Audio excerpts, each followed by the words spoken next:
Hello आणि नमस्कार, मी प्रेरणा मोहिते आणि तुम्ही पाहताय तारा न्यूज, ज्यांनी ग्रामीण भागात गेले 23 वर्ष वैद्यकीय सेवा दिली. साहित्य, समाजसेवा आणि पालतत्वाचे मार्गदर्शन म्हणून स्वतःचा ठसा त्यांनी उमटवला आहे. शिवाजी युनिव्हर्सिटीमधून उच्च शिक्षण घेताना स्त्रीवादी शिक्षणाचे साहित्यावर PhD केले. सोबतच त्यांच्या पुस्तकांना राज्यस्तरीय अनेक पुरस्कार प्राप्त झालेत. अशा डॉक्टर आदिती काळमेघ मॅडम आज आपल्या स्टुडिओमध्ये आले आहेत. त्यांचा आपण जाणून घेणार आहोत संघर्ष, जिद्द आणि प्रेरणादायी प्रवास आपल्या महिला दिन विशेष भागामध्ये. नमस्कार मॅडम. नमस्कार. तारा न्यूजमध्ये आपलं मी स्वागत करते. आपण डायरेक्ट प्रश्नाकडेच वळूया. चालेल. मला आपला प्रवास जाणून घेत असताना आपलं बालपण कसं होतं हे मला ऐकायला आवडेल. माझे वडील प्राध्यापक होते, त्यामुळे बरेच ठिकाणी बदल्या होत होत वेगवेगळ्या ठिकाणी असं माझं बालपण गेलेलं आहे.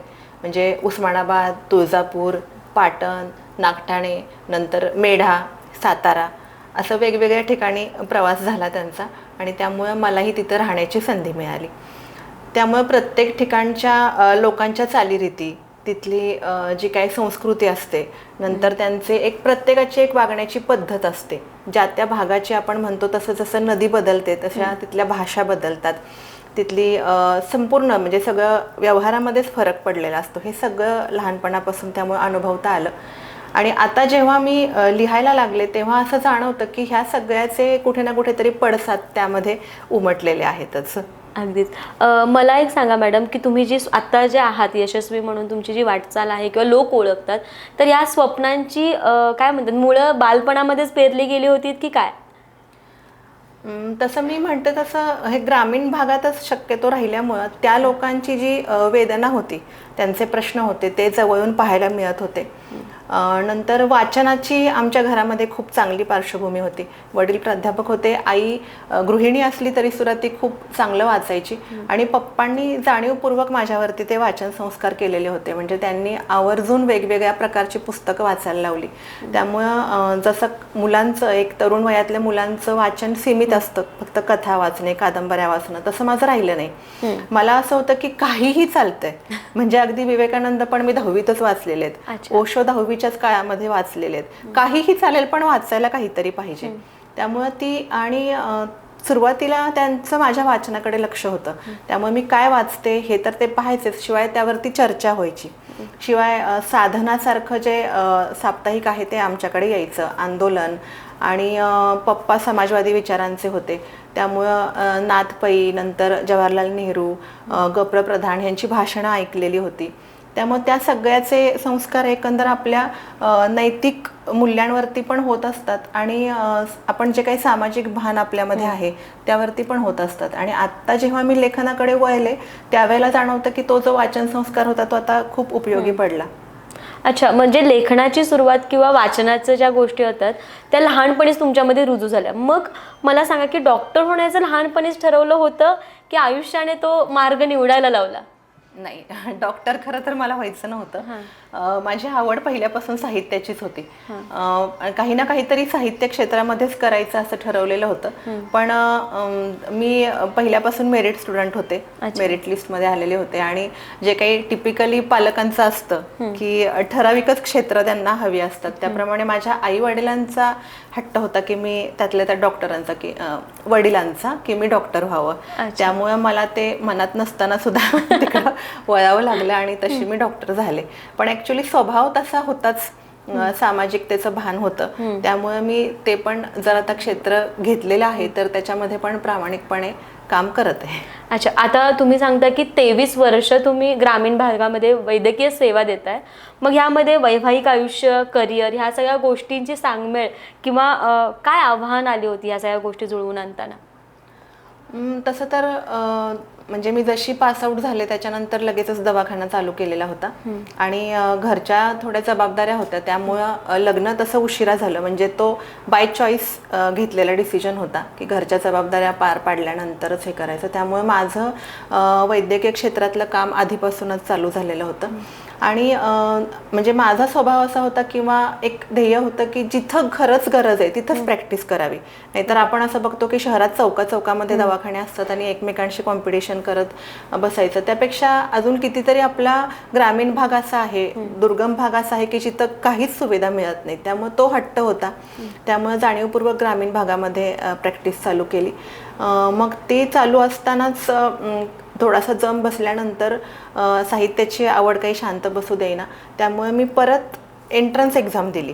आणि कारण सायन्स साईडची स्टुडंट होते मी, मला इकडं यायला आणि मला मुक्त विद्यापीठ वगैरे नव्हतं करायचं, रितसरच करायचं होतं. त्यामुळे मी एंट्रन्स दिली शिवाजी विद्यापीठाची आणि MA ॲडमिशन घेतलं. डिस्टिंक्शन आहे मला MA. आणि नंतर PhDसाठी जेव्हा रजिस्ट्रेशन केलं त्यावेळेला MPhilचे पेपर द्यावे लागत होते. त्यातही मला एक्स्ट्राऑर्डिनरी क्लास आहे आणि विषय माझ्या आवडीचाच हवा होता मला, किंवा ज्याच्यामध्ये खरंच काहीतरी काम करता येईल. नुसती लावायला म्हणून तर डिग्री नको होती, कारण माझं ऑलरेडी एक क्षेत्र चालू होतंच. त्यामुळं मिळून साऱ्याजणी हे स्त्रियांसाठी काम करणारं एक महत्त्वाचं नियतकालिक आहे. 1989ला त्याची सुरुवात झाली. तर त्या मिळून साऱ्याजणीच्या अनुषंगाने स्त्रीवादी साहित्याचा अभ्यास असा माझ्या PhDचा विषय. आणि 2010 साली मला ती शिवाजी विद्यापीठाची PhD मिळाली. ते PhDचं काम चालू असतानाच माझं लग्न झालं. आणि सुदैवाने माझा जो जोडीदार आहे त्याचं कार्यक्षेत्र पूर्ण वेगळं आहे, तो फायनान्समधला आहे. पण दोघांनाही आम्हाला एकमेकांच्या म्हणजे कारकिर्दीबद्दल, करिअरबद्दल रिस्पेक्ट आहे. त्यामुळं एकमेकांना बूस्ट करत चालू होतं. त्यामुळे त्यानंही मला तो पाठिंबा दिला. म्हणजे सांगायला मला आवडेल की माझा 9वा महिना चालू होतं, प्रेग्नंट होते मी त्यावेळेला, माझी वायवा होती PhDची. आणि ते सगळं अगदी त्यांनी आवडीने केलं, मला इथपर्यंत घेऊन येणं, सगळी तयारी करणं वगैरे. त्यामुळे तसं काही फार हे नाही झालं. अगदीच. मला सांगा मॅडम की ग्रामीण भागात डॉक्टर म्हणून काम करत असताना एक महिला म्हणून कोणत्या संघर्षांना सामोरं जावं लागलं तुम्हाला? मला महिला म्हणून सामोरं जाण्यापेक्षा ना, खरं तर आपल्याला जेवढं वाटतं ना तेवढं अजूनही स्वातंत्र्य किंवा काही जे मूलभूत हक्क ते अजून ग्रामीण भागापर्यंत पोहोचलेलेच नाही आहेत. म्हणजे माझं जे मी प्रॅक्टिस करते ते 2 ठिकाणी करत होते. दोन्ही गावं साताऱ्यापासून एक अर्धा पाऊण तासाच्या अंतरावरती असं म्हणता येईल. तर पण तरीसुद्धा म्हणजे सुरुवातीला मला आठवतंय की घरातल्या गाई किंवा म्हैशी जर आजारी पडल्या तर पटकन डॉक्टर बोलवला जायचा, कारण दूध कमी होतं, पैसे मिळत नाहीत. पण घरातली बाई जर आजारी पडली तर मात्र तिच्यासाठी औषध आणलं जायचं नाही. म्हणजे मला सुरुवातीचा माझा काळ आठवतोय की मी खूप रडायचे घरी येऊन की असं कसं असू शकतं. आणि असं जोपर्यंत आपण बघत नाही तोपर्यंत आपल्याला खरंच वाटत नाही ही गोष्ट की अशी असू शकते. म्हणजे माझ्या डोळ्यासमोर एक बाई ब्लिडिंग ओव्हर होत होतं, कितीतरी दिवस ब्लिडिंग होत होतं. बायका एकतर सांगत नाहीत किंवा सांगितलेल्या गोष्टींची दखल घेतली जात नाही, हे पण असतं. त्यामुळे अंगावर काढत राहतात आणि ती बाई त्यामध्ये गेली. आणि त्यावेळेला मी अगदी धाय मोकलून रडले होते की आपण काहीच नाही करू शकलो. पण ठरवलं की नाही, ह्या गोष्टी एका क्षणात होणाऱ्या नाही आहेत किंवा असं ॲज सच आपण ॲट इन्स्टंट कोणाला बदलू शकत नाही. हळूहळू प्रयत्न करावे लागतील. म्हणजे मी तिथं प्रॅक्टिस करत होते तर बायका दवाखान्यामध्ये यायला मागायच्याच नाहीत, घरातले पुरुषच यायचे आणि सांगायचे की अमकं अमकं होतंय, गोळी द्या. किंवा डोक्यावर पदर घेतल्याशिवाय घरातल्या बाईंनी बाहेर पडायचं नाही, अशी परिस्थिती होती. पण आता एवढ्या वर्षामध्ये बराच फरक पडलेला आहे. येऊन मनमोकळेपणाने बायका बोलतात. फिरायला बाहेर पडणं म्हणजे अवघड काम होतं की गरज जरी असेल, ब्लड प्रेशरचं पेशंट आहे किंवा डायबिटीस आहे आणि त्यांना फिरायला गेलं पाहिजे, पण नाही. तेव्हा जेव्हा मी नंतर असं झालं की माझं मूल लहान होतं, 1 वर्षाचं होतं, घरात सांभाळायला कोणी नव्हतं. मग मी त्या माझ्या OPDच्या गावीच शिफ्ट झाले. त्यामुळे मी तिथं राहते, त्यालाही आता 14 वर्ष झाली. तर मॉर्निंग वॉकला बाहेर पडणारी मी एकटी बाई होते त्या गावातली. आणि एखादं काहीतरी प्रेक्षणीय दृश्य बघितल्यासारखं लोकांना वाटायचं की बाईनी काय फिरायला जायचं. मग ज्या वेळेला अशा बायकांना गरज पडायची त्यावेळेला आम्ही म्हणजे माझ्या मिस्टरांची ज्योतिषाची डिग्री झालेली आहे, तर आम्ही कधी कधी त्याचाही हे केलेलं आहे की एक मंदिरामध्ये जाऊन तुम्ही रोज पूजा करा किंवा एक अमकं फूल वाहा. मग श्रद्धेचं आहे, घरातल्या लोकांच्या स्वास्थ्यासाठी एखादी बाई काहीतरी करते म्हटल्यानंतर घरून परमिशन मिळते. मग अशा पद्धतीनं सुद्धा बाहेर काढलेलं आहे त्या बायकांना. पण आपण जर ठामपणे आणि हळूहळू प्रयत्न केले, त्यांचे मन जिंकून आणि त्यांना समजून सांगत केलं तर नक्कीच बदल होतात. अगदीच. म्हणजे एकंदरीत जर बघायला गेलं तर तुम्ही ग्रामीण भागातल्या स्त्रियांचं जीवन बघत असताना याचा परिणाम किंवा याचं प्रतिबिंब किंवा स्वतः स्त्री असण्याचं प्रतिबिंब तुमच्या लेखनावर पडलं असं वाटतंय का? नक्कीच पडलंय, कारण ह्या जशा एका बाजूला आहे म्हणजे हे सगळे अभाव आहेत, नकारात्मकता आहे की तिला महत्वाच्या गोष्टी सुद्धा मिळत नाहीत, गरजेच्या गोष्टी महत्वाच्या म्हणण्यापेक्षा ज्या खरंच हक्काच्या आहेत. सुट्टी वगैरे तर विषयच जाऊ द्या, म्हणजे माझ्याकडचा भाग आहे तो शेतीचा भाग आहे, तर बायका घरात जेवढं राबतात तेवढंच शेतीत पण राबतात. म्हणजे आपण जे हल्ली म्हणतो ना की स्त्रीमुक्ती, हळदी कुंकू कार्यक्रम बंद करा वगैरे, तर मला असं नाही वाटत, कारण माझ्याकडच्या बायकांचा ना तो मी टाईम असतो. म्हणजे तेवढा एक दिवस त्यांचा हक्काचा असतो, त्या दिवशी त्यांना कोणीही काही बोलणार नसतं. म्हणजे त्यांनी किती नटू दे, काही करू दे, स्वयंपाकावर थोडंसं कमी जास्त झालं तरी चालते, पण तो दिवस त्यांचा असतो. त्यामुळे त्या गोष्टी यांना सापेक्ष आहेत, प्रत्येक ठिकाणानुसार आहेत. पण त्याच बाजूला दुसरीकडे जर बघितलं ना तर ती ग्रामीण भागातली ही जी स्त्री आहे ना ती खूप ठाम आहे. म्हणजे तिच्यामध्ये ना एवढी उपजत शहाणीव आहे, असा जर कुठला प्रसंग आला तर त्या प्रसंगातून मार्ग कसा काढायचा, आणि थोडंसं एखाद्याला पोटात शिरून मन जिंकून पण त्याला आपल्या बाजूने कसं वळवून घ्यायचं, गोड बोलून काम कसं साध्य करायचं, ह्या गोष्टी त्यांना बरोबर माहिती आहे. आणि आपण बघतो शेतकरी आत्महत्या करतात, शेतकरी स्त्रीनं आत्महत्या केलेली उदाहरणं किती सापडतील? अगदीच फारच कमी आहेत तसे बघायला म्हणजे जर एखादा शेतकरी की तो एवढं कर्ज फेडू शकत नाही, घराला पोचू शकत नाही, तर ती बाई त्याच्यानंतर कसं करणार असेल हा विचारही ते लोक करत नाही, पण बाई ठाम राहते. म्हणजे जेव्हा असं होतं माझ्याकडे की दारू पिणारे वगैरे पुरुष येतात, तर त्यावेळेला मी कायमच म्हणते, आणि आता तिथं इतकी वर्ष राहत असल्यामुळे मला तो अधिकार प्राप्त झालाय, तर मी त्यांना म्हणते खरं तर आहे ना तुमच्या घरातल्या बाईनं दारू प्यायला पाहिजे. कारण तुम्ही दारू पिऊन निवांत राहू शकता, 2 दिवस दारू पिऊन झोपलेले असताना दवाखान्यात तीच घेऊन येते, उधार उसनवार करते, माझ्याकडे उधारी ठेवते, पण तुम्हाला दवाखान्यात घेऊन येऊ शकते. पण पोरांना उपाशी नाही ठेवत ना, कुठून तरी इकडून तिकडून मागून पण ती पोरांना खायला घालते. त्यामुळे खरं तर जे नेहमी कारण असतं पुरुषांचं की खूप टेन्शन आलं म्हणून दारू पिली, तर खरं तर सगळ्यात जास्त टेन्शन बाईला असतं. त्यामुळे मी प्रत्येक पेशंटला असं म्हणते खरं तर दारू तिने पिली पाहिजे. मग अगदीच. मला सांगा, म्हणजे आता मला आता वैद्यकीय क्षेत्राबद्दल ऐकायला आवडलंच, पण मला आता तुमच्या लिखाणाबद्दल ऐकायचं आहे की एखादं पुस्तकांबद्दल किंवा पहिलं लिखाण जेव्हा प्रकाशित होताना तुमच्या काय भावना होत्या किंवा त्या प्रवासाबद्दल ऐकायचं आहे. लिहायला सुरुवात खरं तर 2003 मध्ये केली.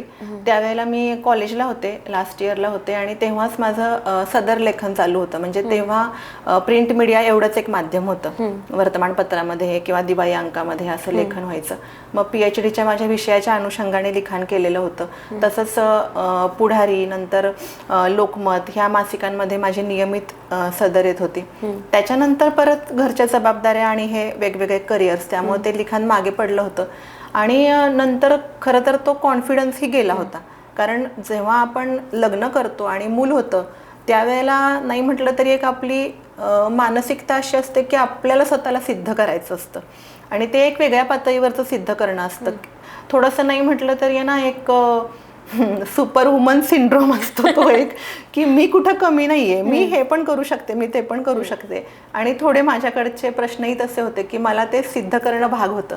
मग ह्या सगळ्यामध्ये ते लिखाण बाजूला पडून गेलं. पण माझ्या जोडीदाराला त्याची खूप रुखरुख होती, आणि त्यांनी कोरोनामध्ये माझ्या मागे लागून अगदी डोक्यावर बसून म्हटलं तरी सुद्धा ते मला लिहायला सुरुवात करायला लावली, आणि तसं फुल फ्लेज लिखाण माझं कोरोनापासून चालू झालं. अच्छा. मग 2023 मध्ये माझा कविता संग्रह आला, दीडदा दीडदा नावाचा. म्हणजे प्रेम हे आपल्या आयुष्यातलं अपरिहार्य गोष्ट आहे. म्हणजे कुठल्या ना कुठल्या स्वरूपामध्ये, निसर्गावरचं असेल, आपल्या आई वडिलांवरचं असेल, जोडीदारावरचं प्रेम आपल्या आयुष्यामध्ये असतंच. तर त्या प्रेमाची वेगवेगळी रूपं दाखवणारा असा तो कविता संग्रह आहे. त्याला 11 राज्यस्तरीय पुरस्कार मिळाले. नंतर 2024 मध्ये पालकत्व ह्या विषयावरचं माझं एक पुस्तक आलं, समृद्ध पालकत्व म्हणून. त्याला 9 राज्यस्तरीय पुरस्कार आहेत, आणि सांगायला आनंद होतो की 6 महिन्यात त्याची दुसरी आवृत्ती आली. अच्छा. आणि आता ऑगस्ट 25 मध्ये जगणे गोंदून घेताना हा माझा कविता संग्रह आला. तो वैचारिक कवितांचा आहे. म्हणजे जो काही मी आत्तापर्यंत सगळा हा अनुभव घेतला वेगवेगळ्या क्षेत्रामधला, तर त्यावेळेला जाणवणारे प्रश्न, प्रामुख्यानं स्त्री म्हणून आपल्या काही वेगळा दृष्टिकोन असतो बघण्याचा, ह्या सगळ्याचं प्रतिबिंब त्याच्यामध्ये आहे. आणि आत्ता तुर्तास आत्तापर्यंत तरी त्याला 4 पुरस्कार मिळालेले आहेत. असं चालू आहे वाटचाल. मला एखादी कविता ऐकायला नक्कीच आवडेल मॅडम. आता महिला दिनाच्या अनुषंगाने मुलाखत होते आपली, तर त्या संदर्भातलीच एक कविता मी ऐकवते. पहिल्यांदाच कविता ही सादर करते आणि ही मला खरंच असं वाटतं की आजच्या बाईला ह्या गोष्टीची जाणीव असली पाहिजे. बाई म्हणजे आई, बाई म्हणजे दाई, बाई म्हणजे शोभा, बाई खांब उभा. बाई म्हणजे आई, बाई म्हणजे दाई, बाई म्हणजे शोभा, बाई खांब उभा. चौकटीतून या बाहेर पड, स्वतःचा उद्धार कर. दुसरं कोणीतरी येऊन उद्धार करेल ह्याची वाट बघू नको. चौकटीतून या बाहेर पड, स्वतःचा उद्धार कर. संस्कृतीचे अन्यायीजू खांद्यावरून बाजूला कर. शिक्षण घे, करिअर कर, पण स्वतःलाही वेळ दे. अगदीच. शिक्षण घे, करिअर कर, पण स्वतःलाही वेळ दे. सगळ्यांसाठी जगता जगवता स्वतःला सुद्धा न्याय दे. त्याने घेतली ओढका, तू जीन घेशील. त्याने ओढली बिडी, तू सिगार ओढशील. त्याने तुझी आय काढली, तू त्याची माय काढशील. त्याने मखलाशी केली म्हणून तू ओरबाडशील. ही समानता नाही बये, ही समानता नाही बये. हा प्रगतीचा आभास आहे. विद्या विनयेन शोभते, हेच सार्वकालिक सत्य आहे. तुझ्या यशाचे मापदंड कुणाच्या फुटपट्टीने मोजू नको. तुझ्या यशाचे मापदंड कुणाच्या फुटपट्टीने मोजू नको. कुणासारखं व्हायच्या नादात स्त्रीत्व तुझं हरवू नको. तुझी स्केल तू बनव, तुझी स्केल तू बनव. तुझी स्पेस तू कमव. अंतरातली ओल जपत नवी मळवाट तू बनव. उतू नको, मातू नको, घेतला वसा सोडू नको. उतू नको, मातू नको, घेतला वसा सोडू नको. मानव्याकडे प्रवास आपला, हे मुळे विसरू नको. आणि येईल जेव्हा प्रश्न आतून, आरसी तू कोणासारखी. म्हणजे आपण सगळ्यांना फसवू शकतो, स्वतःला नाही फसवू शकत. आरशासमोर उभं राहून जेव्हा स्वतःशी संवाद साधायची वेळ येते, तेव्हा जर आतून प्रश्न आला, तू कोणासारखी, ताठ मानेने उत्तर दे, मी माझ्यासारखी. मी माझ्यासारखी. कमाल. म्हणजे खरंच खूप गरज आहे. म्हणजे समानतेचा जो काही चुकीच्या पद्धतीने वापर करतायत आणि आपण हे विसरून जातो की समानतेच्या नावाखाली की आपण स्त्री आहोत. खरं तर तसं बघायला गेलं की एखाद्या पुरुष स्त्रीसारखा स्त्रीच्या समानतेला येऊच शकत नाही. म्हणजे ज्या काही कळा तो दोघांचे आपले आपले म्हणजे दोघांच्या आपल्या आपल्या क्षमता आहेत, दोघांच्यातली वेगळे पण आहेत, ते जपतच पुढे जायला पाहिजे. अशी काही बरोबरी नाहीये की मी 2 कामं केली तू 2 कामं कर किंवा मी हे केलं तर उद्या तू ते कर, असं नाही. प्रत्येकाच्या आपल्या आपल्या ज्या क्षमता आहेत त्या हे करत आपल्याला पुढे जायचंय, एकमेकांच्या सोबतीनं पुढे जायचंय आणि माणूस म्हणून उभं राहायचंय, हे लक्षात आलं पाहिजे. अगदीच.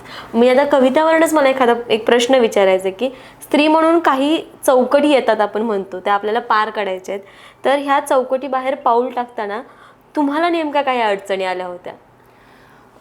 काय होतं ना की आपण आहे ना स्वतःला खूप गृहीत धरतो.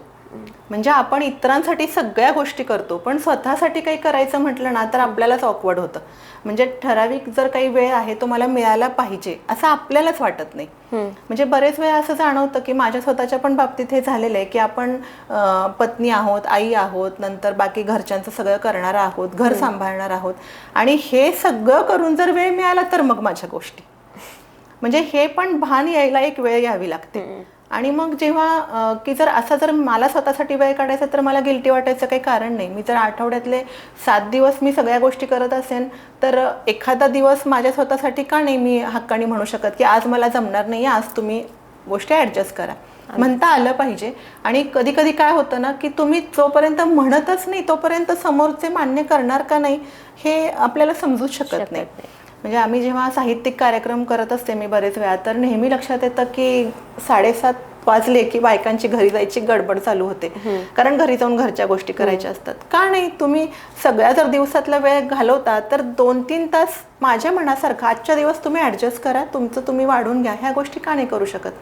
तर मला असं वाटतं की पहिल्यांदा आपण महत्त्वाच्या व्यक्ती आहोत, आपल्यालाही स्वतःला न्याय देणं आपलं काम आहे. दुसरे कोणी येतील ह्याची वाटच नाही बघायची, पहिल्यांदा तर तुम्ही स्वतःसाठी आवाज उठवा ना, हे गरजेचं आहे. मग हे एकदा झालं की पुढच्या गोष्टी आपोआप सोप्या होतात.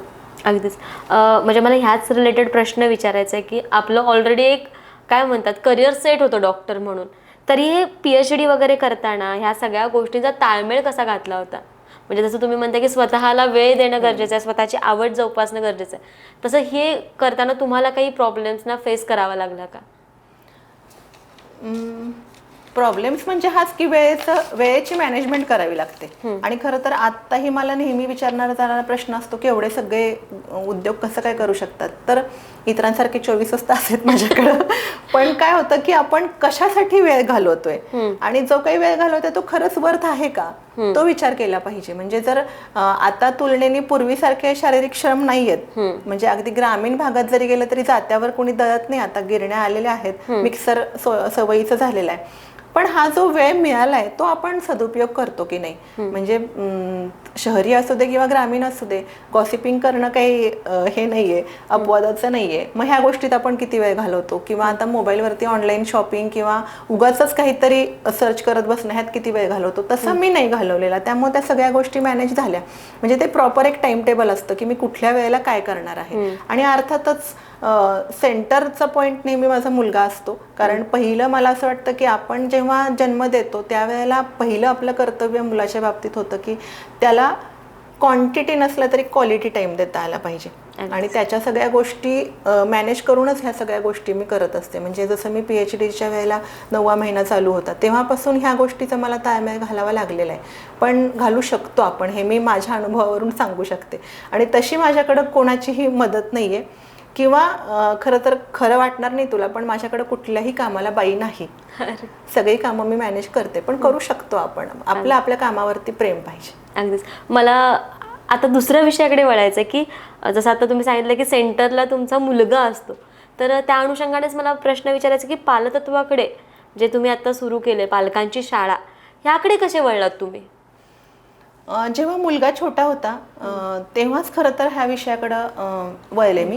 कारण मी स्वतः निगेटिव्ह पॅरेंटिंगमधून पुढे आलेली आहे, किंवा माझ्या पिढीच्या बऱ्याच मुलांनी हा निगेटिव्ह पॅरेंटिंगचा अनुभव घेतलेला आहे. आणि मला माझ्या मुलाला ह्या चुका नव्हत्या होऊ द्यायच्या. ज्या काही गोष्टी आपल्या पिढीच्या पालकांकडून झालेल्या आहेत चुका, त्या टाळायच्या. आणि ज्या काही गोष्टी आपल्याला हव्या होत्या आपल्या पालकांकडून त्या झाल्या पाहिजे आपल्या पालकत्वामधून, हा तेव्हा दृष्टिकोन होता. त्यामुळे वाचन चालू होतं. नंतर जेव्हा तो शाळेत जायला लागला त्यावेळेला मी हे चालू केलं. मग पालकांसाठी मार्गदर्शन, काउन्सिलिंग, नंतर मुलांना आहार किंवा अशा बाबतीमध्ये मार्गदर्शन. आणि हे करता करता आता मग 13 वर्ष झाली त्या मला क्षेत्रामध्ये. मग असं झालं की आत्ता पण मी मगाशी जे समृद्ध पालकत्वाचा उल्लेख केला, तर ते पुस्तक ह्याच सगळ्या अनुभवामधून आलं. कारण प्रॅक्टिकल ओरिएंटेड अशी पुस्तकं फार कमी जाणवतात. म्हणजे बरेच वेळा नुसता उपदेश असतो की हे केलं पाहिजे, ते केलं पाहिजे, हे व्हायला पाहिजे. आत्ता तुलनेने परिस्थिती अशी आहे की आत्ताचे पालक सुशिक्षित आहेत, नंतर त्यांना बऱ्याचशा गोष्टींचं नॉलेज असतंच. आपल्या सगळ्यांकडे सोशल मीडिया आहे, त्यामुळं काय केलं पाहिजे हे सगळ्यांनाच माहिती आहे. पण घोडं अडतं कसं ह्याच्यावरतीच, आणि त्याचं उत्तर कोणीच देत नाही. तर मी जेव्हा व्याख्यानांना जाते तिथेही माझा भर शक्यतो संवादावर असतो, तरच त्या गोष्टी ॲप्लाय होतात त्यांच्या आयुष्यामध्ये. त्यामुळे माझ्या ज्या काउन्सिलिंगमध्ये माझ्याकडे आलेल्या केसेस होत्या किंवा मी जे अनुभव घेतलेले होते त्या केसेसवरून मी ते पुस्तक लिहिलेलं आहे. त्यामुळे त्यातला प्रत्येक जो चॅप्टर आहे तो अनुभवाच्या आधारे आलेला आहे. आणि म्हणून ते पुस्तक पालकांना जास्त रिलेट झालं. आणि तसं कुठेही म्हणजे ऑनलाईन फारसं विक्री न होता फक्त माउथ पब्लिसिटी, आणि ज्याला पुस्तक आवडलं त्यांनी इतरांना सुचवलं, अशा पद्धतीने त्याचे दुसरी आवृत्ती आली. मग त्या अनुषंगानेच एक आमच्याकडची गुरुकुल म्हणून एक चांगली शाळा आहे की जी नेहमी उपक्रमशील असते. त्या शाळेचे हे आहेत अध्यक्ष राजेंद्र चोरगे म्हणून सामाजिक कार्यकर्ते आहेत. तर त्यांच्याशी माझी जेव्हा ह्या पुस्तकाच्या अनुषंगाने भेट झाली तेव्हा मग हा विषय डोक्यात आला की पालकांची शाळा. आणि मग डॉक्टर चित्रा दाभोळकर, जे आपण गेली कित्येक वर्ष बालरोग तज्ज्ञ म्हणून काम करतायत, एक अतुल शहा म्हणून मानसमित्र आहेत, असं आम्ही तिघं असं मिळून तो एक आम्ही ॲक्च्युली तो सिलेबसच तयार केला. आणि जाणवत तिघांनाही होतं, कारण आम्ही तिघंही ह्या क्षेत्रामध्ये काम करत होतो, पण वैयक्तिक पातळीवरती चालू होतं. चोरगे सरांनी आमच्या तिघांची भेट करून दिल्यानंतर जाणवलं की अरे आपण कंबाईनली जास्त चांगलं काम करू शकतो. आणि मग तो एकत्र बसून तो 14 आठवड्यांचा आम्ही तो एक अभ्यासक्रम बनवला. झालंय असं की आत्ता जे किशोरवयीन मुलांचे जे प्रश्न होते, तर किशोर वय जे होतं ते खूप अलीकडे आलंय आता. म्हणजे साधारण 9व्या वर्षापासूनच पिरियड्स वगैरे चालू होतात मुलींना, मुलांमध्ये बदल चालू होतात आणि सोशल मीडियामुळे प्रश्न खूप वाढलेले आहेत आता. शिवाय पालक नोकरी करणारे खूप असतात, तर त्यामुळं पालक आणि मुलांमध्ये दरी वाढायला सुरुवात होते आणि वेगवेगळे प्रश्न म्हणजे व्यसनाधीनता असेल, ऑनलाईन गेमिंगच्या जाळ्यामध्ये मुलं अडकणं असेल, प्रेम आणि आकर्षण ह्याच्यामधलं कन्फ्युजन, हे सगळे प्रश्न त्या काळात चालू होतात आणि पालकांना ह्याची कारणच कळत नाहीत. त्यामुळं मग तो संवादच साधता येत नाही. तर आम्ही हे सगळं का घडतं, त्याच्यामागची सामाजिक, शारीरिक, मानसिक, भावनिक कारणं काय आहेत हे सांगून मग एकेका प्रश्नांशी त्यांना ओळख करून देतो. आणि PPT प्रेझेंटेशन, कॉफी टेबल आणि रोल प्ले असं प्रॅक्टिकल ओरिएंटेड असतो हा प्रोग्राम. त्यामुळं खूप चांगला रिस्पॉन्स मिळाला. त्याची आत्ता 3री बॅच चालू आहे आमची. अच्छा, मला एक प्रश्न विचारायचा म्हणजे आमच्या आता पालकांची विद्यार्थ्यांची तर आहेच, म्हणजे मला असं वाटतं वैयक्तिक की मुलं जशी मोठी होत असतात तसं आई वडिलांनी मोठं होणं गरजेचं आहे. नक्कीच नक्कीच. म्हणजे एकंदरीत तुमच्या बोलण्यातून मला हे जाणवलं. सध्या आमच्यामध्ये हा प्रश्न असतो की आई वडील खूप आदराने आम्ही त्यांच्याकडे बघत असतो, प्रेम असतं प्रचंड, पण सध्याच्या पिढीमध्ये आहे की आमचं करिअर, आमचा लाईफ पार्टनर ह्या रिलेटेड जे काही प्रश्न असतात की आम्हाला माहीत असतं की त्यांनाही दुखवायचं नाही आहे आणि आमचा डिसिजन आम्हालाही घ्यायचा. तर ह्याकडे तुम्ही कसं बघता किंवा काय वाटतं तुम्हाला? ॲक्च्युली कसं आहे की वयाने, अनुभवाने, सगळ्याच गोष्टींनी मोठे पालकच आहेत. त्याच्यामुळं थोडीशी ही गोष्ट त्यांना पालकांनीच समजून घेण्याची गरज आहे. आणि एक खलील जिब्रान नावाचा कवी आहे, त्याची एक कविता आहे जी माझ्या पुस्तकात पण सुरुवातीला आहे की तुम्ही पालक आहात, तुम्ही त्यांचे काय म्हणतो, तुम्ही त्यांच्या वतीने डिसिजन घेऊ नका, तुम्ही त्यांच्यासाठी फक्त एक मेडिएटर आहात, त्यांना वाढू द्या. तर मला नेहमी पालकांना हेच सांगावं असं वाटतं की तुम्ही जे काही सांगता आहात की हेच करिअर योग्य, आणि बरेचदा पालकांचा जो निर्णय असतो ना तो आत्ताची परिस्थिती बघून असतो की अमक्या अमक्या करिअरमध्ये खूप संधी आहे बरं का, खूप, आणि शक्यतो पैसा, पण पैसा प्रत्येक गोष्टीचं उत्तर नाहीये. त्या मुलाला आनंद कशामध्ये आहे ती गोष्ट खूप मॅटर करते. आणि दुसरी गोष्ट, आपल्याला जो काही अनुभव आलाय, आपलं आयुष्य, आपल्या वाट्याला आलेल्या समस्या, आपला स्वभाव, आपण कशा पद्धतीने त्या समस्यांना तोंड दिलंय आणि ह्याच्यातून आपला एक मार्ग ठरलेला असतो. जरुरी नाही की तोच मार्ग आपल्या मुलासाठी योग्य असेल, कारण काळ बदलला. पूर्वी 10-12 वर्षांनी पिढी बदलायची, आता 2 वर्षात पिढी बदलते. त्यामुळे प्रश्न बदललेत. म्हणजे तो खरं तर तो जो माहोल आहे ती मुलंच चांगली समजून घेऊ शकतात, हे पालक म्हणून आम्हालाही कदाचित समजणार नाही. आणि प्रत्येक मूल वेगळं आहे, त्याचा स्वभाव वेगळा आहे, त्याची काही गोष्टी सहन करण्याची किंवा त्याला उत्तर देण्याची क्षमता वेगळी आहे. त्यामुळं आपले जे मार्ग आहेत तेच रेडीमेड मार्ग तिथे अप्लाय होणार नाहीत. त्यामुळे पालकांनी ही गोष्ट समजून घ्यायला पाहिजे. आणि मुलांशी जर योग्य संवाद आणि तो योग्य वयापासून चालू राहिला तर मुलांमध्ये आणि आपल्यामध्ये एक विश्वासाचं नातं तयार होईल. आणि मग तुम्ही समोर एकत्र बसा की हे करिअर मुलाला वाटतंय तर ठीक आहे, तुम्ही त्याला, आम्ही असं सांगतो की तुम्ही त्या करिअरमध्ये काम करणारी जी ॲक्च्युअल माणसं आहेत त्याच्याकडे मुलाला जाऊन गाठ घालून द्या, मुलाला त्याचा जीवन प्रवास समजू द्या की त्या करिअरमध्ये, कधी कधी मुलांच्या पण फॅन्सी आयडियाज असतात की त्या करिअरमध्ये काय फायदे आहेत, काय तोटे आहेत, काय संघर्ष आहे, कुठल्या कुठल्या गोष्टी सहन कराव्या लागतात, हे मुलाला समजू द्या. नंतर डिसिजन त्याला घेऊ द्या, तुम्ही फक्त पाठीशी राहा. आणि हे सगळ्यात महत्त्वाचं आहे. त्याला जर त्याच्यातून आनंद मिळाला तर त्यापेक्षा वेगळी काय गोष्ट आहे. तीच गोष्ट लग्नाच्या बाबतीत पण मला वाटते की लाईफ पार्टनरच्या संकल्पना पूर्वीच्या आणि आत्ताच्यामध्ये फरक झालेला आहे. शिवाय कायदे, आता अनुभवायला येणारे प्रॉब्लेम्स, ह्या सगळ्यामुळे मुलांची पण मानसिकता बदललेली आहे. तर फायदे तोटे जे काही आहेत ते पालकांनी जरूर समजून सांगावेत, पण डिसिजन त्यांना घेऊ द्यावा. आणि जर काहीही झालं तरी आम्ही तुझ्या पाठीशी आहोत एवढा मात्र ठाम विश्वास द्यायला हवा. म्हणजे मला ह्याच्याशी संबंधित माझ्या स्वतःच्या आयुष्यातली एक घटना सांगायला आवडेल. माझी एक चुलत जाऊ आहे, त्यांच्या मुलांनी फ्रान्सच्या मुलीशी लग्न केलं. अच्छा. तो इंजिनियर आहे आणि तो बेंगलोरला जॉब करत असताना ती मुलगी त्याच्या संपर्कामध्ये आली. ती भारतीय संस्कृती शिकायला आलेली होती तिथं त्यांच्या दोघांचं प्रेम जमलं आणि त्यांनी लग्न करायचा डिसिजन घेतला. हा माझ्या जावेचा एकुलता एक मुलगा, त्यामुळं साहजिकच सुरुवातीला धक्का होता तो. पण तिने तिच्या मुलाला अशा पद्धतीने वाढवलेलं होतं, त्यामुळे त्याला म्हणजे त्याने घेतलेला निर्णय योग्य असेल, काहीतरी विचार करून घेतला असेल एवढा विश्वास तिला होता. तिने त्याला समोर बसवून विचारलं, समजून घेतलं, तो ठाम आहे, डिसिजन ठाम आहे म्हटल्यानंतर तिने एक अगदी आश्चर्य वाटेल असं पाऊल उचललं. काय केलं असेल तिने, त्या मुलीला 1 महिना स्वतःच्या घरी ठेवून घेतलं. अच्छा. लग्नाच्या आधी, काहीही ठरलेलं नसताना. म्हणजे तिचा त्याच्या मागे असा व्ह्यू होता की म्हणणं खूप सोपं आहे की भारतीय संस्कृती एवढी छान आहे, ग्रेट आहे, अमकं तमकं, पण ऍक्च्युअल राहताना काय प्रॉब्लेम्स येतात ते समजू दे. मग तिने 1 महिना घरी ठेवून घेतलं. आम्ही राहतो कसं, जेवणाच्या आमच्या पद्धती काय, स्वयंपाक काय, नातेवाईकांकडे घेऊन गेली, बाजारहाट, सगळ्या गोष्टी.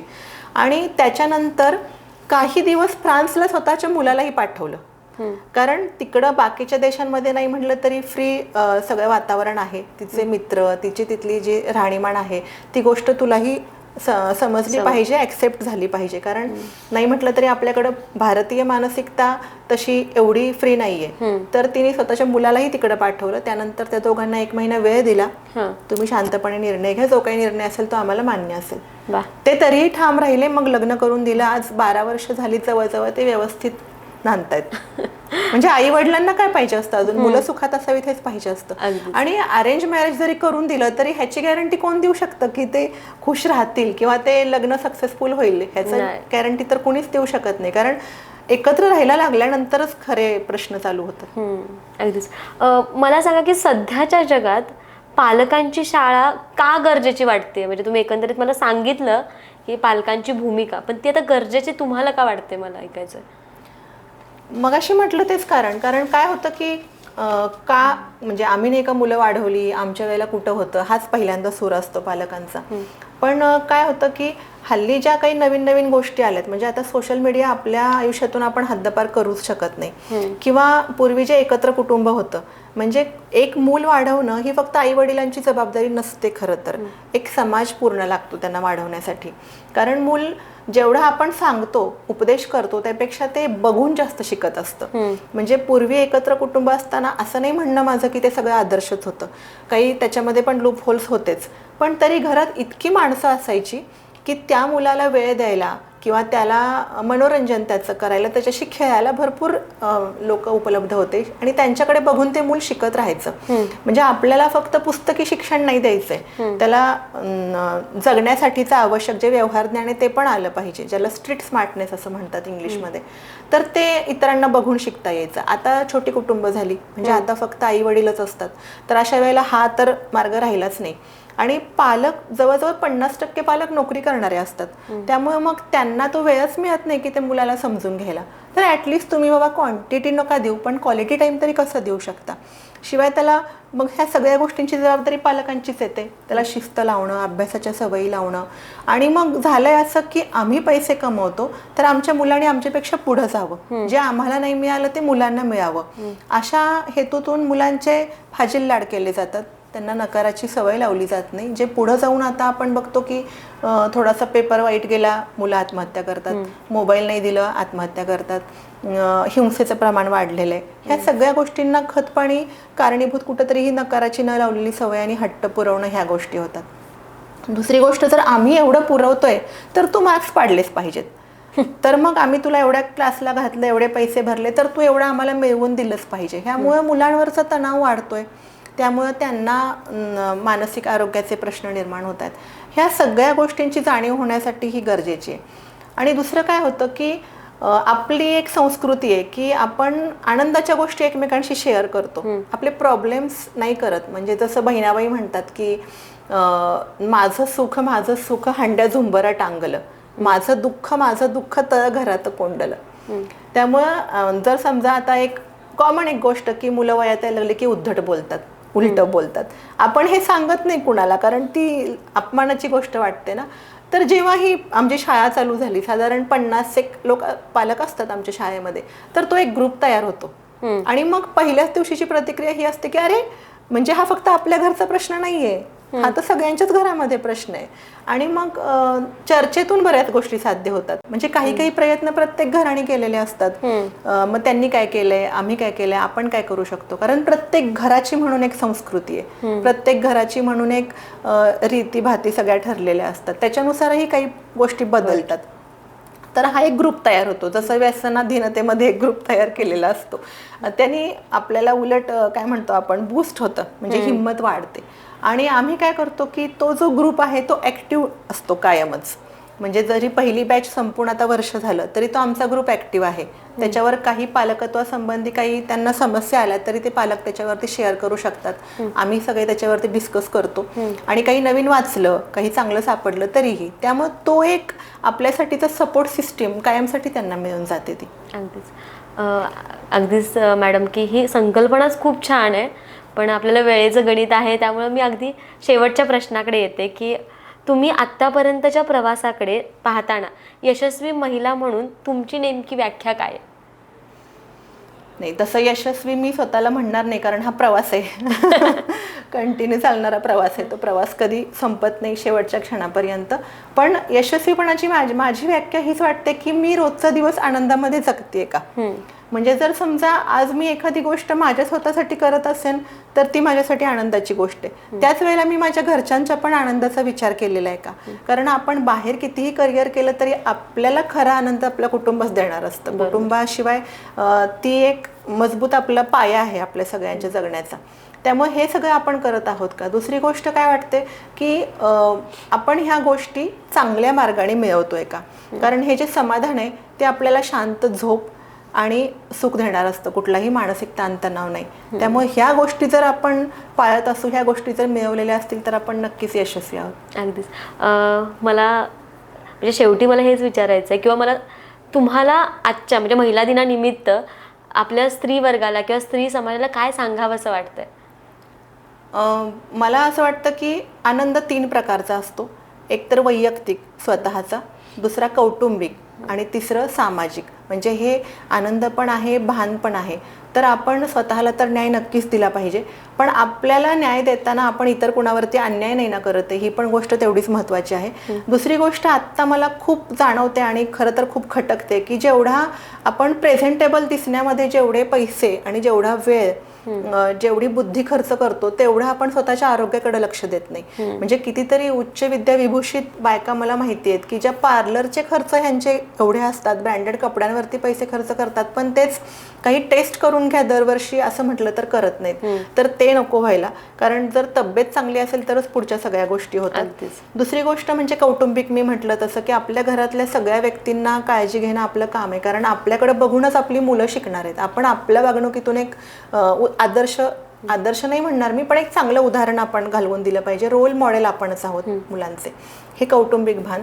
आणि तिसरं सामाजिक, म्हणजे आता जी काही हिंसा किंवा ह्या ज्या गोष्टी बाहेर घडत आहेत त्यात निदान मी किंवा माझ्या घरचं कोणीही ह्याच्यामध्ये सामील नसेल ह्याची काळजी एक बाई म्हणून आपण घेतलीच पाहिजे. म्हणजे जसं माझ्या घरामध्ये येणारा पैसा न्याय्य मार्गानेच येतोय का, नैतिक मार्गानेच येतोय का, तसं माझा मुलगा कुठल्याही हिंसक कृत्यामध्ये सामील नाहीये ना, आपण कुठले प्रक्षोभक मेसेजेस फॉरवर्ड करत नाही ना.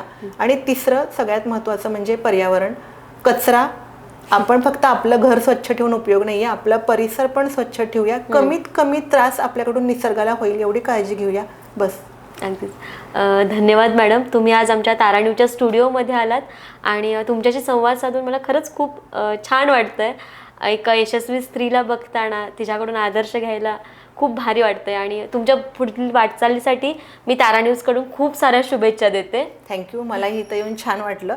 आपण एका नाटकाच्या निमित्ताने भेटलेलो होतो आणि तेव्हापासूनचा प्रवास पाहते मी तुझा. तुलाही खूप शुभेच्छा आणि धन्यवाद मला इथं बोलवल्याबद्दल. थँक्यू. आज आपल्या तारा न्यूजच्या स्टुडिओमध्ये डॉक्टर अदिती काळमेघ मॅडम आल्या होत्या. तर त्यांच्या प्रेरणादायी यशाची आणि प्रवासाची कथा प्रवास जाणून घेतला. तर तुम्हाला आजचा व्हिडिओ कसा वाटला हे कमेंट करून मला नक्कीच सांगा आणि असेच प्रेरणादायी व्हिडिओ पाहण्यासाठी तारा न्यूजला सबस्क्राईब करा. धन्यवाद. धन्यवाद. धन्यवाद मॅडम.